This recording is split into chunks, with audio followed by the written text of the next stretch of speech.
Out हुआ तो ज़िंदगी हो या मैच हो, प्रोफेशनल लाइफ में, पर्सनल लाइफ में हमेशा ये बात रखें, चाहे ज़िंदगी हो, चाहे आपकी पर्सनल लाइफ हो, चाहे प्रोफेशनल लाइफ हो, बदलने में ज़िंदगी को 1 दिन, 1 मिनट, 1 सेकंड लगता है। स्विच होने में 5-60 मिनट लगते हैं। आपने सिर्फ़ अपने आप को होल्ड करना है, सब्र करना है और सब्र करके अल्लाह का शुक्र अदा करना है और करते रहना है।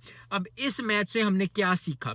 इस मैच से मैंने जो चीज़ सीखी है वो ये है कि आखिरी लम्हे तक लड़ना है और यही चीज़ जो है हमारे बड़े भी हमें सिखाते हैं, हमारे लोग भी हमें सिखाते हैं, जो लोग हमसे प्यार करते हैं हमें सिखाते हैं कि आखिरी जिंद तक, आखिरी जान तक लड़ो। सबको ऐसा लग रहा था कि श्रीलंका आसानी से जीतेगा, 5-7 ओवर में 20 स्कोर भी रहता हो, 15 स्कोर रहता हो तो आखिरी ओवर में टी20 में लोग कर जाते हैं। वो 5-7 स्कोर नहीं हुआ। तो अपनी मेहनत आप कभी भी जिंदगी में कर रहे हैं, चाहे आप करें चाहे मैं कर रहा हूँ, प्रोफेशनल लाइफ में, स्कूल में, कॉलेज में, यूनिवर्सिटी में, कहीं भी आप लगे हैं, अपने जॉब पे कहीं लगे हुए हैं, अपने बिजनेस पे कर रहे हैं, एक दिन और दें, थोड़ा सब्र और करें, अल्लाह ने रहम